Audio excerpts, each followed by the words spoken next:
This is the Boulder Zone, the fusion of masculine advice and entertainment. This is Sparta! Here's your host, Marco Boulder. Today, I'm hitting the commentary hard to address probably the most important subject that we have ever covered. It's one of the most controversial problems we are having right now in this country. The gender reassignment of children. Changing the sex of kids. What's this got to do with a podcast about masculinity? Everything. Because I believe the current push to emasculate American men robs these children of a crucial voice of reason. Strong, confident, self-assured male role models. I'm also going to address the hot topic of family-friendly drag queen shows. Are the two related? Watch the show and find out. Coming up, I've got an interview I did yesterday with two very special guests from the child welfare activist group Gays Against Groomers. You're going to want to hear what they have to say about why this is happening that you're not getting from the mainstream media. Gays Against Groomers is a national group from the LGBT community whose focus isn't on gay rights, but to shield kids from adult entertainment and dangerous sex change procedures. Has this put them at odds with others in the gay community? It certainly has. My guest will discuss this too. Gays Against Groomers gets the job done not by threats, propaganda, or intimidation, but by tireless public education and informed government intervention. You probably haven't heard of them yet, because hard work and traditional values are not topics the mainstream media profits from. Here are a few of the Gays Against Groomers leadership team and dedicated members talking about why they've had enough of today's pride movement and the guise of tolerance inclusion to attract children. Watch this. As a lesbian and the founder of Gays Against Groomers, I'm done with pride. Because it's become a degenerate kink fest. It doesn't represent me at all. It doesn't represent the gays and lesbians I know. And they're shoving it down everyone's throats, especially children's. It's disgusting. And we're gonna take it back, whether they like it or not. I'm done with pride because it's become an embarrassment. As a gay man, I want nothing to do with it because all it is now is a celebration of debauchery, indulgence in narcissism, victimhood, and grooming of kids who shouldn't be there in the first place. That's why I'm done with it, man. As a lesbian, I'm done with pride because it's embarrassing. Have you been to one lately? That does not represent me, and I'm disgusted with it being pushed on children. As a gay man, I'm done with pride. We have all the rights we need. I really don't see the purpose for it anymore. And at these events, kids get exposed to a lot of inappropriate things. So let's just be done with it. I'm done with pride because once upon a time the argument was that gay rights wasn't about sex, and yet at every pride it seems to be that's all it's about. In fact, it's like a contest to see who can be the most sexual and disgusting in public, and people are bringing their children to these events. It's not progressive for gay rights at all. Pride? Why should we be proud? Mutilating kids? Making them into experiments? Nah, not me. As a gay man, I'm done with pride because what started off as an innocent movement about marriage equality and equal rights has devolved into a cult of people who demand that I defend things like drag queens dancing sexually in front of small children. And those are things that I will never defend because I'm not a creeper. My name is Joe. I'm a gay father, and I'm done with pride because of the over-sexualization at pride. Things like stripper pole lessons for kids and men gyrating in their G-string creates an unsafe space for children, and they shouldn't be there. As a gay man, I'm done with pride because pride used to be about love and now it's about sex. And until it goes back to that, I can no longer support it. If you need a better idea why Gays Against Groomers are so convicted to safeguard our kids, here's an example. I caution you, some of this footage is disturbing.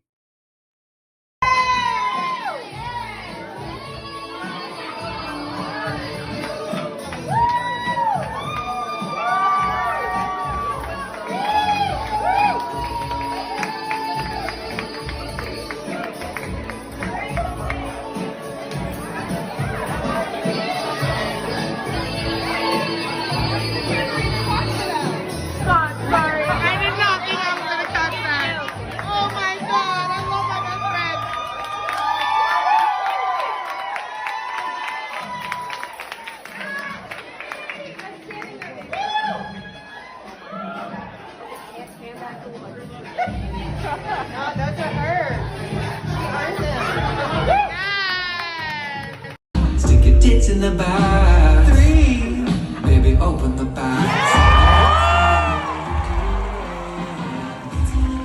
Christmas, tits in a box. Underneath the Christmas tree, tits in a box. New Year, my big tits in a box. Yeah, tits in a box. Getting surgery, tits in a box.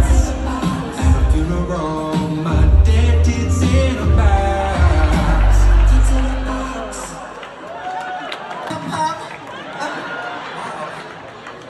No splatter. There was no splashback, was there? Nothing. That's the beauty of no butthole.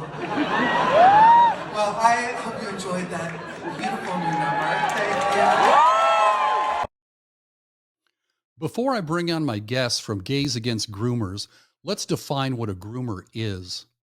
Referring to children, the Rape, Abuse, and Incest Network, RAIN, defines it as manipulative behaviors that the abuser uses to gain access to a potential victim. The American Bar Association addresses the sexualization of grooming as grooming is a preparatory process in which a perpetrator gradually gains a person's trust. The victim is usually a child, teen, or vulnerable adult. PolitiFact, an internet so-called fact-check group you've probably heard of, tries to whitewash drag queen shows by saying experts in psychology and child development said they are not aware of any evidence showing that increased exposure to LGBTQ people or topics makes children more likely to join the LGBTQ community.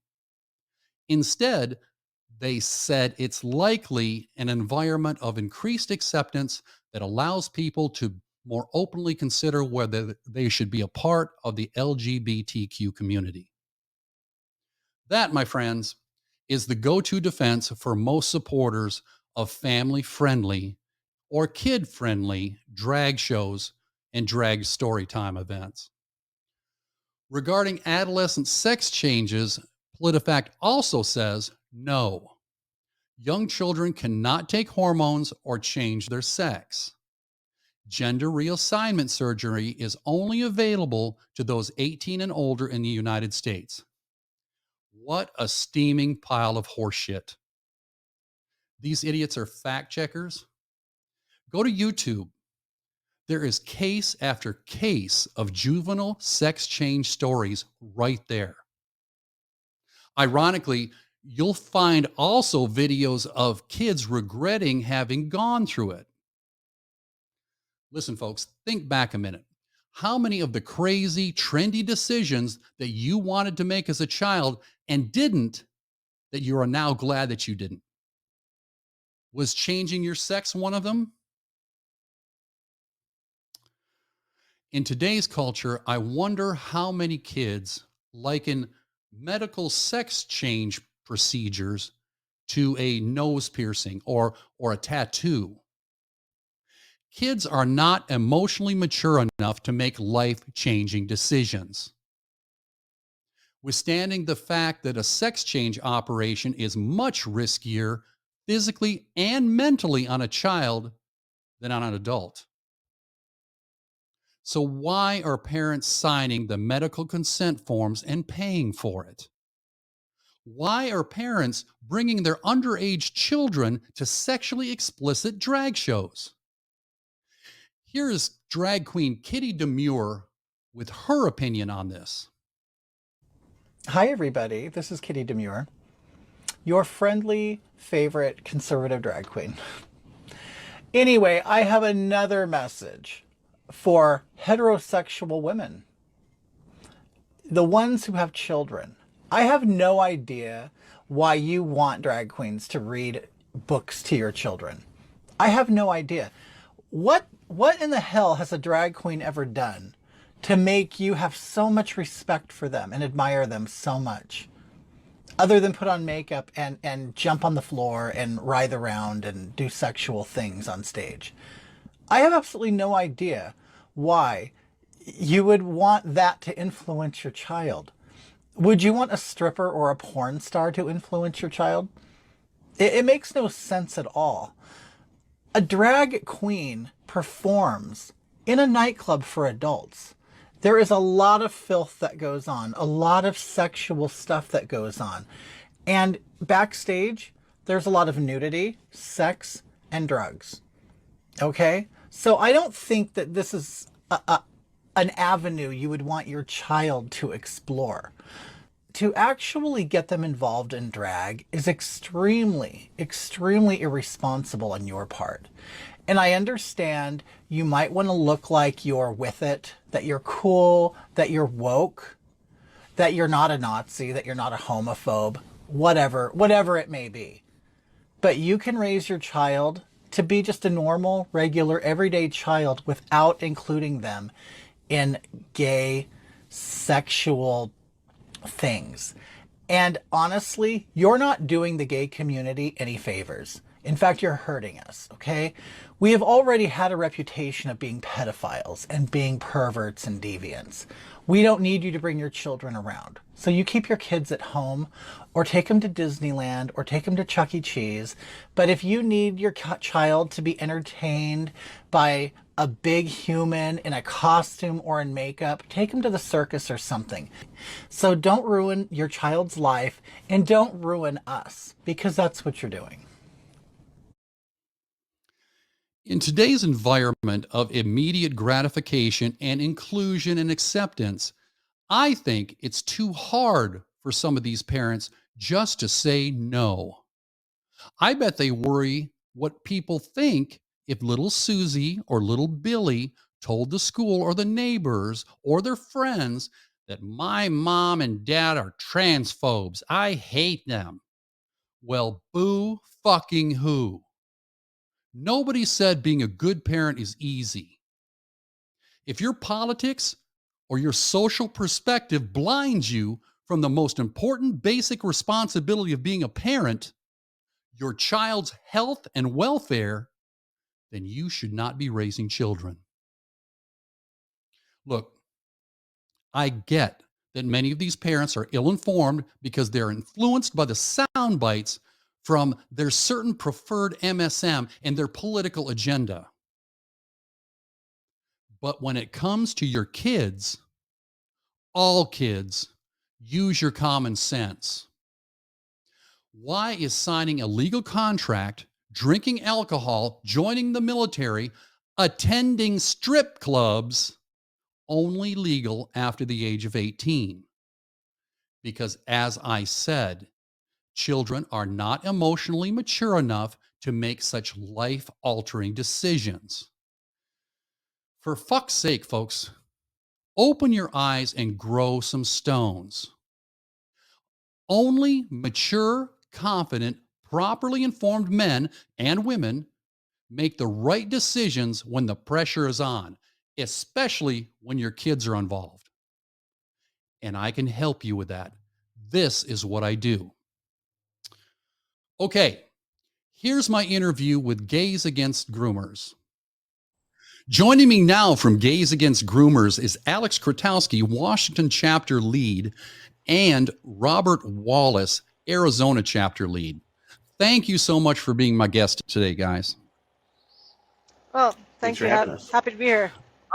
I'll ask you why you joined Gays Against Groomers in a few minutes. But first, Jamie Michelle, the founder of Gays Against Groomers, is very clear that your primary mission is to, quote, end this abuse being done to children and to separate ourselves from this radical mob. I'll begin with you, Robert. The left calls this abuse that Jamie's referring to gender-affirming care. Do you think that most people understand what that means and what is actually happening to these children? Yeah, so when we're talking about gender affirming care, what we're really saying is we're going to affirm whatever whim is moving its way through a child at that time. So it could be through internal or external elements. He feels like the other gender. And now we're going to affirm that in them and then lead them down a path that includes puberty blockers, hormone replacement therapy, and ultimately for some mastectomies or castration in order to have a vagioplasty or a penoplasty put in. And so this tends more times than not to be a regrettable situation for these people and something they can't come back from. So we really have to stop everything at that point and try to keep as many kids safe from those transitions as possible. Robert, how many children actually make this choice versus their parents? Well, that's a good question, and we could look at certain statistics. I think the biggest thing to remember, though, is when we're talking about a parental guardian who has oversight and responsibility over a child, it's almost it almost doesn't matter. In one sense, it does. In another sense, the parent has a responsibility to take care of that child and to do the best thing for them, regardless of how they feel. And on the other hand, when we have parental support, they might be in harmony with the child, but one or both of them are uninformed generally when it comes to the long-term irreversible effects of moving in this direction, or just the tendency for 87.5% of these transitioners to their tendency toward detransitioning or this desisting feeling of being transgender. So what that means is more than half of these people are going to turn course and they're going to go back to their original gender. So when we have parents leading the way or the kids forcing their way, I don't have that statistic off the top of my head. I know parents are responsible for their kids and protecting them. And so that's where I lay the responsibility. Alex, Jamie had mentioned that part of your mission is to separate yourselves from the radical mob. What is she referring to? Who is she referring to when she says radical mob? So essentially, when she's referring to the mob, she's talking about trans radical activists, different ideological groups that are quite extreme in their thinking and what they tend to advocate for. So you have elements within the LGBTQ community that have quite extreme views, and they are not shy about trying to force those views on everyone else. It's not uncommon to get threats. It's not uncommon to have them try to silence any opposing viewpoints. So that's a pretty radical position, and that's why we call them radicals, is because not everybody who necessarily, agrees with transitioning children or other issues that we fight, not all of them are radical, but the loudest voices, the voices that cause the most problems, are absolutely radical. I see. Alex, the mob claims that Gays Against Groomers is a far-right anti-trans extremist group, and you spread propaganda and conspiracy theories. Jamie, your founder, has spoken in detail on how this claim is completely untrue. Mm-hmm. How has this rhetoric affected your efforts there in the state of Washington? Well, in a broad sense, it has obvious implications that it turns a lot of people off who are, political. But as for how does it affect Washington specifically, Washington's a very blue state. And so if the general population has a preconceived notion that we are politically leaning, which we're not, then it absolutely creates another barrier that we have to break in order to reach them and have conversations and get down to the business of what we're really trying to do, because they have their guard up so much already. So, in a way, it is quite difficult, but, it's something that we're getting better at addressing and talking to people about. And I think overall, it's going to be unsuccessful in the end. That caricature of us is just not going to stick in the long run. Robert, the same question to you. How has this rhetoric affected your mission in Arizona? There's a lot of people who already are against us just because we want to protect children, and they think that that is synonymous or code for squash the gays or kill the gay community or something. Not literally kill them, but squash it out of existence, sort of thing. There might be some people who are even more afraid, but it's all being drummed up in their heads through the media and through their different constituents that we might want more than what we say. And so that does fuel those who are against us. Now, granted, most of the people who come around myself and the activities I'm involved in, a lot of times we have parents who are already gravitating toward this message.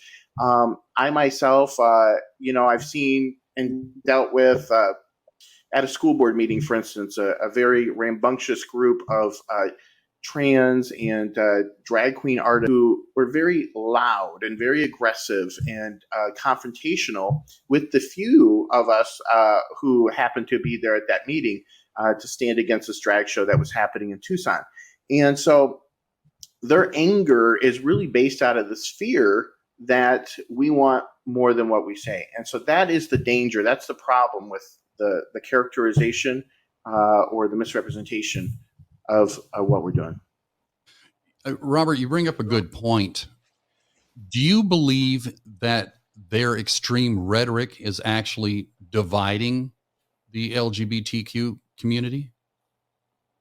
It very much divides the community in that it makes it unsafe to disagree with them.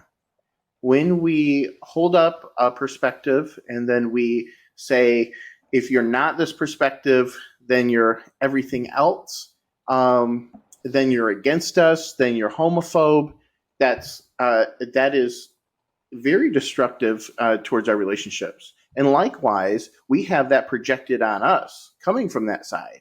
Just in that they say, well, when you say gays against groomers, you're calling all gays groomers. And just like we're only talking about the groomers within the gay community, they should also, on their side, when looking at people who they disagree with, look at who's really disagreeing with them on issues and who is truly transphobic, homophobic. Because if we stop and listen to each other, we're going to find in the nuance the common sense that will bring us together.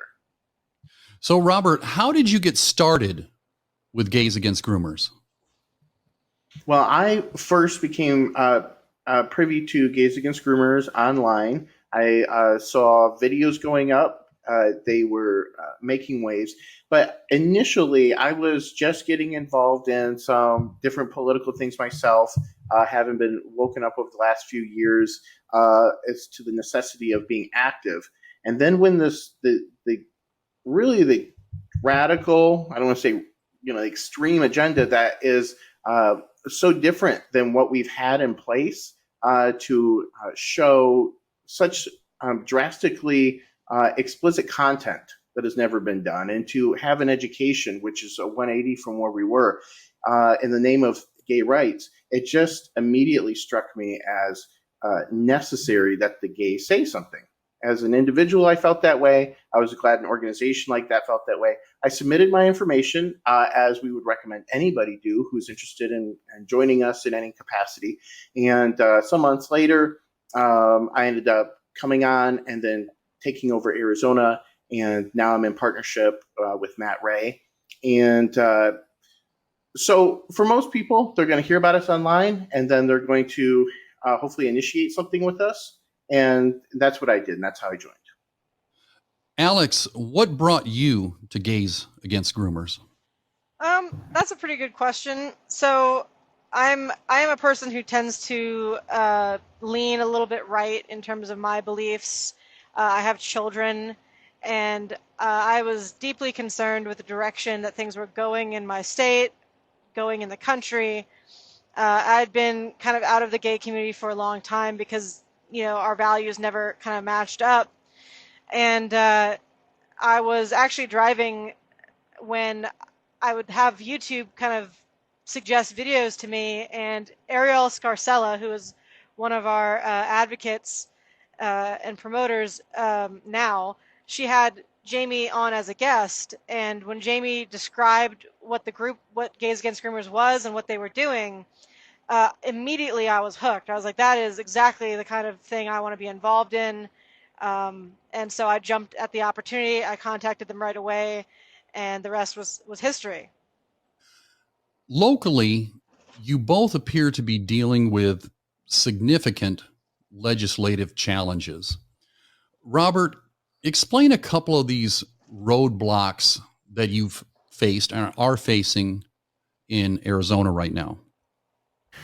Well, the biggest thing is we have our process where we got our bills that go through the House and the Senate, and we've had so many of them with bipartisan support end up on the governor's desk.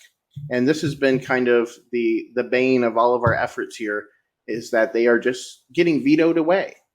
And so while I could speak to the different legislators and people who share opposing views that tend to agree with the ideology of that we're against right now. I think that's par for the course. There's always going to be people who disagree, and there's representation on both sides of the aisle on that. So that's nothing new. But when you have a very partisan governor who isn't listening to anybody or really instituting any common sense legislation that's been agreed upon by pretty much everybody else, it makes it very difficult on a political level locally to make those changes. So we keep working and looking for ways, but it does seem like there's a corrupt agenda, intention, whatever, from a higher place that we are kind of wrestling against here. I've got some questions about your new governor in just a few minutes, but can you share maybe a win or two that your organization has had, whether it be in your state or on a national level? Yeah, well, I can speak to, for instance, Senate Bill 1001 and Senate Bill 1040, which 1001 was put forward by Senator John Kavanaugh here in Arizona. And that was a pronoun bill designed to regulate basically this whole pronoun chaos. So as to say, no, the teachers are not to use a pronoun that differs from the child's biological sex without the parent's permission, step one. Step two of that was that if, for instance, an individual within the grounds, around the school grounds, whatever, chooses for whatever reason, perhaps their religious so that one was vetoed.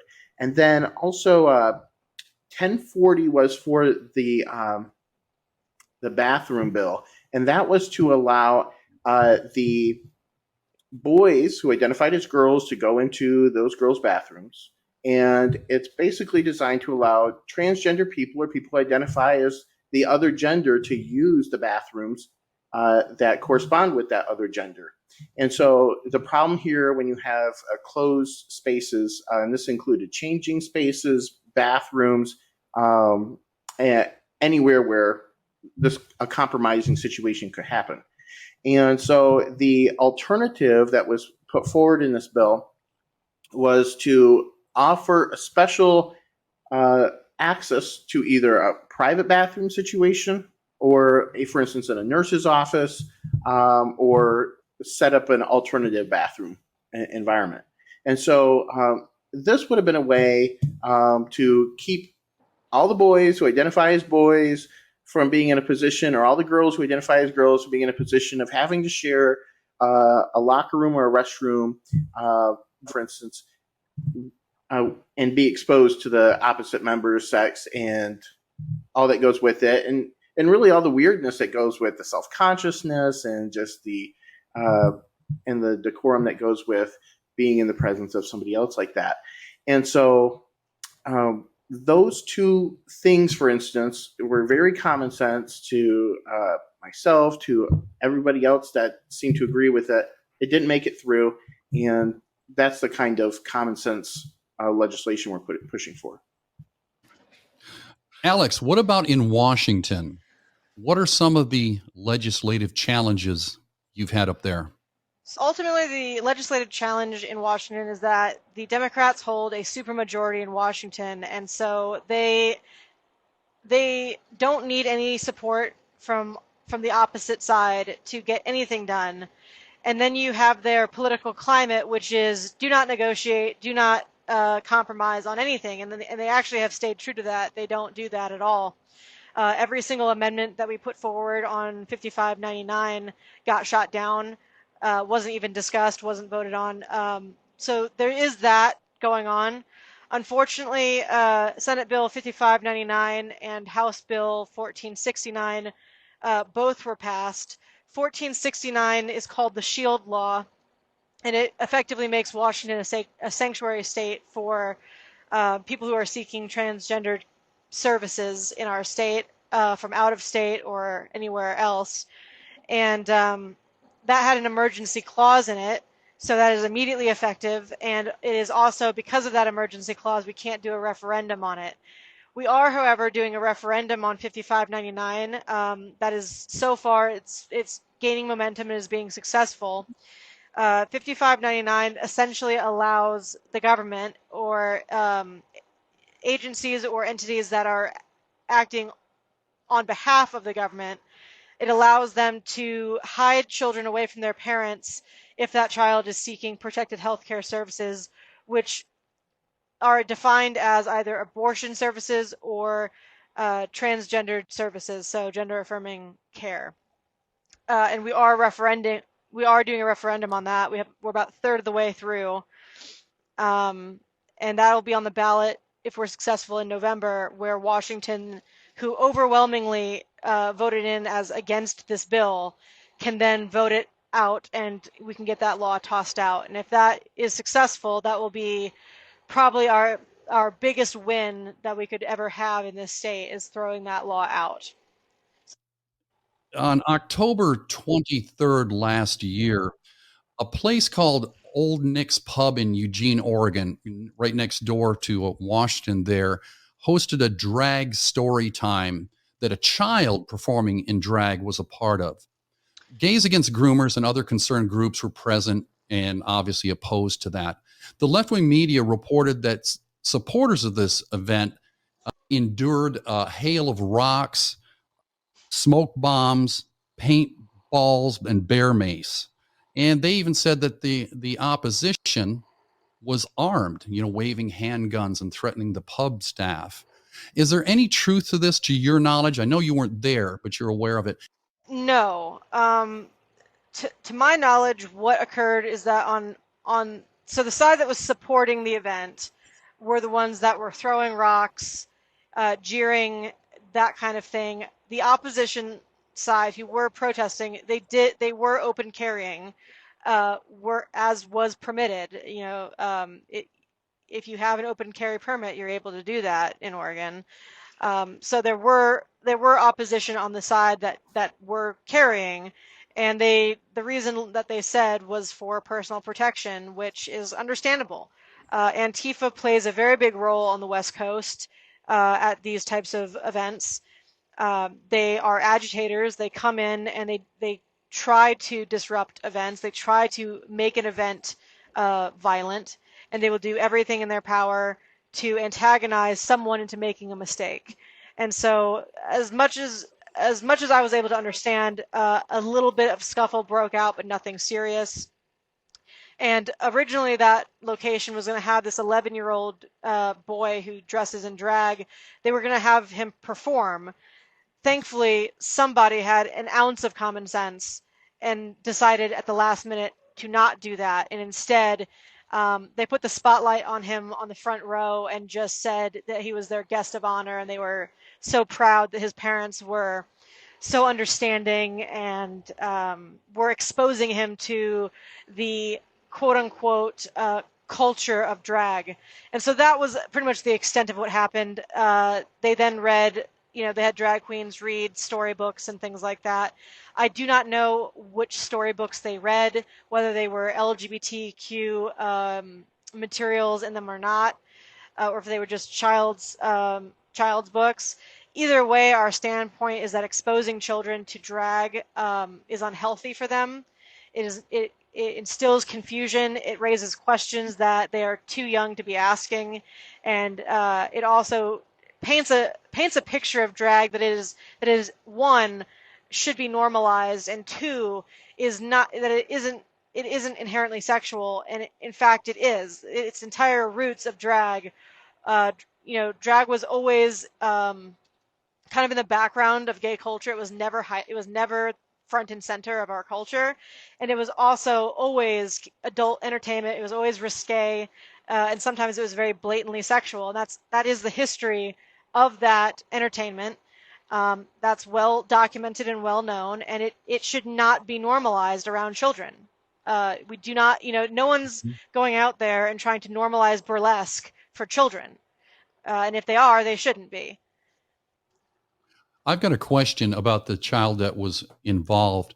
Let's make it clear for the audience that if a boy identifies as a female and he dresses as a female, that's quite different than showing up at an event, a drag event, dressed in drag to perform. Am I right on that, Alex? Yes, you are. So sometimes in broad culture, we have this tendency to combine drag with the trans identity. That's not true. Traditionally, drag is gay men or some heterosexual men who would then dress and perform as women. And the whole idea of the performance was that they were performing a caricature of women, oftentimes in a sexual manner. So a child who is expressing a different gender than their biology would suggest, and then dressing in that way to perform and dance around, is inherently different from, say, a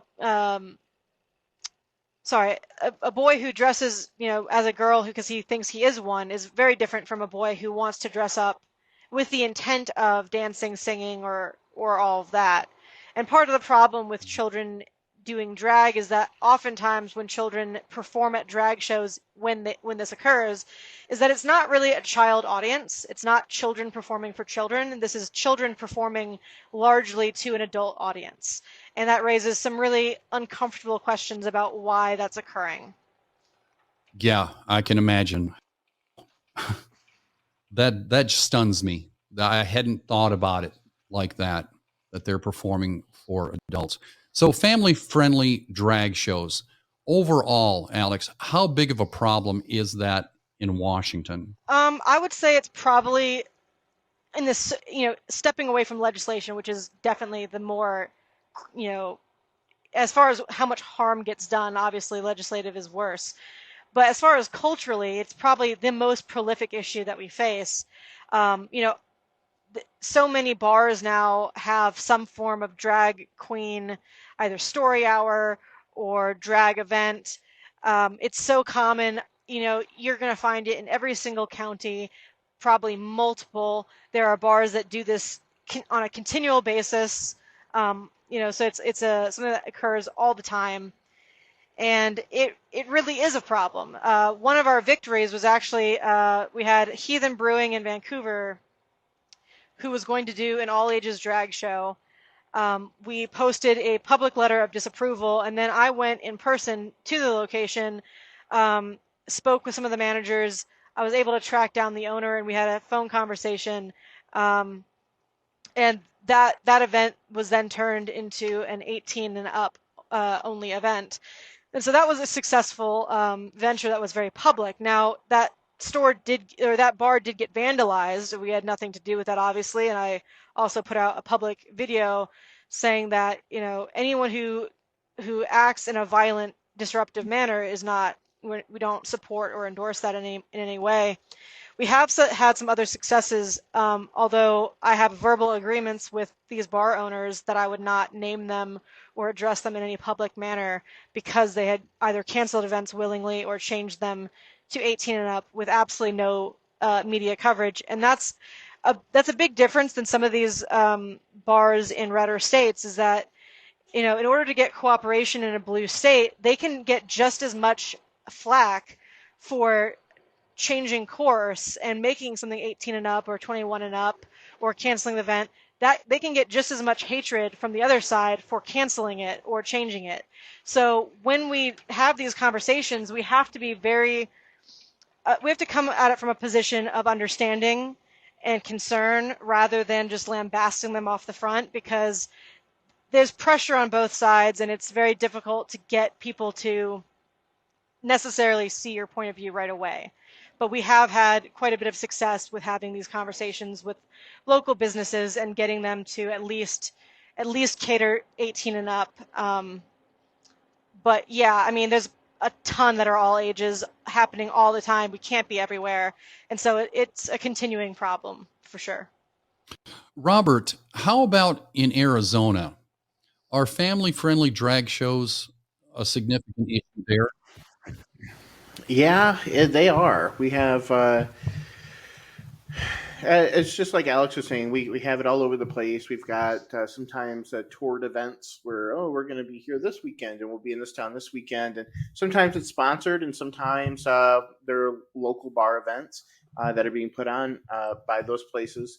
And unfortunately, it's become so almost seemingly trendy. I don't know if they're trying to jump on the train of everybody doing it or really put their foot down against whatever they think they're fighting against too, and what is like pushing this to go so far. But it is becoming popularized. It is seemingly becoming more common, and this is a very difficult tide to turn without putting enough spotlight on it and letting people know that what you're doing is this is not a harmless activity. This does fall under in a category of child abuse.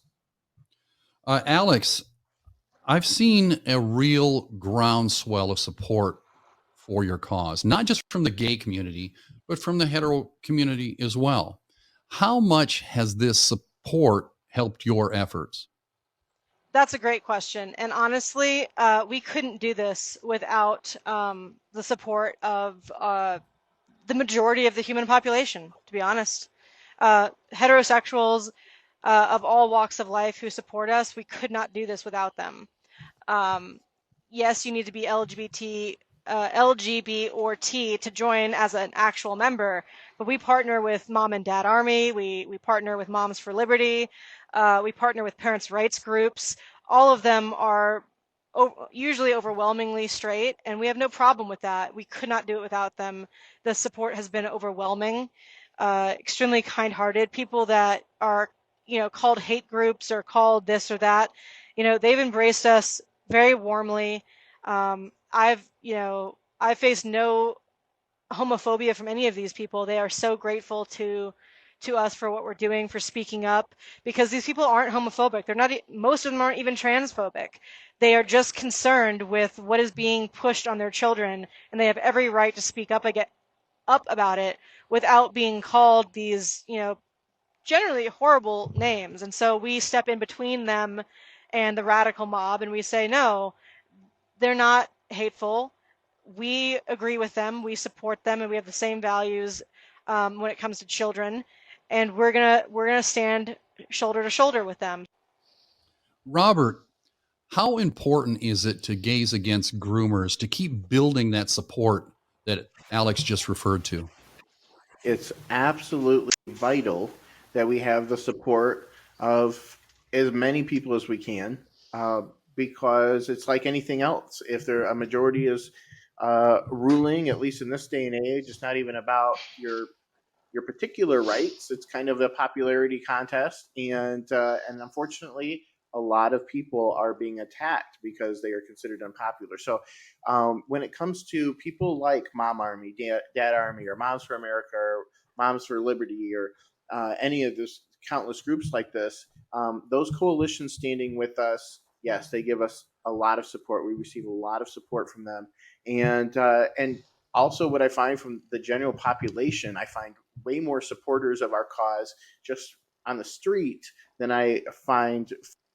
So that's the biggest thing, is that we need everybody to stay aware of this And I think Alex pointed out a really interesting thing. There's so many people that do not realize, or they've been told otherwise. I have family members that think that certain people of a certain persuasion like gay people. They think that the straight world doesn't like us, and that we need to be with the gays, or we're against them. And I have not seen anything more untrue. I don't experience any, like Alex, any homophobia. And even in my conversations with people who are staunchly against this, I rarely even hear any transphobia. Everybody generally seems, hey, if you're an adult, you want to be a trans person, go live your truth. Nobody cares what you do in your bedroom, and nobody should be doing that. Everybody keeps concluding that this is about children, and that is the only reason why anybody really cares. All this was happening before they got busy with kids, but we weren't in existence. It wasn't necessary. Nobody cared. And so that they make this our opponents about anything other than children seems like just a wild deflection, so that they can take the spotlight off of exactly what we keep hammering, and that's the one thing they want to protect, which is the influence they have in the next generation. Alex, if someone wishes to financially support Gays Against Groomers, how would they do that? They would go to our website, gaysagainstgroomers.com, and then they would go to our donate page. Now, if there is someone who wished to donate a very large amount of money, we would say to reach out directly to either the board of directors or our CEO, Jamie Michelle, directly for extremely large donations. But we don't get a huge amount of those. So most people would fall into the category of go to our website, click on donate. Another way to support us but get something back in return is to go to our merch store. And I think through the end of this month, 50% of all the profits on anything that is sold in our merch store goes to detransition care. Robert, if someone is being harmed or has been harmed by gender transitioning treatment or procedures, where can they turn to for support? Well, they could go to genspect.org. This is a well-known organization which is helping people who are going through transitionary issues, including detransition. And there's a whole lot of support resources there. I could say also that our Arizona co-lead, Matt Ray, he himself is also a detransitioning trans man, returning back to the feminine state, and his testimony is amazing. So if anybody is interested in hearing what a detransitioner has to tell about their journey, about the ups and the downs and the red flags, either for yourself or somebody you care about, I'd recommend following him. And like I said, genspect.org. That's GENSPECT.org. And folks, we'll have both of those links up down below so you could click on those directly. Robert Wallace, Arizona chapter lead, and Alex Krastowski, Washington chapter lead. Again, thank you both for being my guest today and for your strong state level efforts to protect children that really should be a priority for everyone. Keep up the good fight. I'm going to add some sage insight to that interview. Drag shows. The terms family friendly and kid friendly are used to describe cultural events that are suitable for children. However, drag shows are adult entertainment, period. These performances, they're designed for a mature audience who understands the context and appreciates the sexual nature of the acts, and they choose to attend. Modifying these drag shows to make them child appropriate is just grooming. And in my opinion, it should be seen as child abuse. Injecting drag queens into children's experiences and education extends beyond suspicious storytelling in classrooms. Drag shows marketed as kid-friendly currently have no requirement to advertise the sexually explicit nature of the event, and the suitability for the different age children. Once inside, drag performers engage in very suggestive behavior and even accept cash tips from children. This is completely inappropriate. Just as it would be as inappropriate to expose children to provocative women dancing, giving lap dance and removing clothing. So it makes no sense that men in drag doing the same thing in front of kids is okay. Encouraging children to touch these men in intimate areas and exposing them to overt depictions of adult sexuality is dangerous and it must be stopped. Further, children can no longer be used as props for political statements or to showcase inclusion and tolerance. Accusing gender ideologues of grooming children does not mean physical sexual abuse all the time. I get that. But grooming more often occurs through psychological and emotional manipulation. This can lead to distorted thinking about identity, relationships, family, sexuality, and resulting in very unhealthy self-identities and very harmful behavior. I believe groomers know this all too well. Additionally, it's important to celebrate Pride respectfully in public and in ways that does not promote sexual indecency and does not involve children. So let's talk about what needs to happen.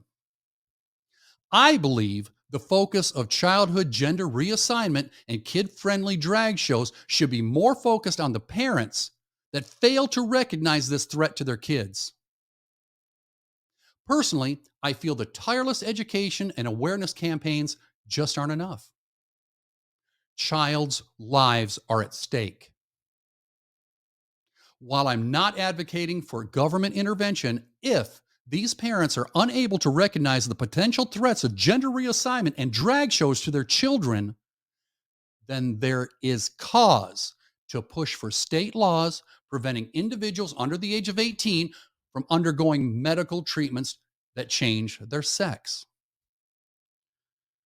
As I mentioned, just as we have restrictions for voting, military service, alcohol consumptions, strip clubs, and even getting tattoos, there should be the same age restriction imposed upon all drag show events.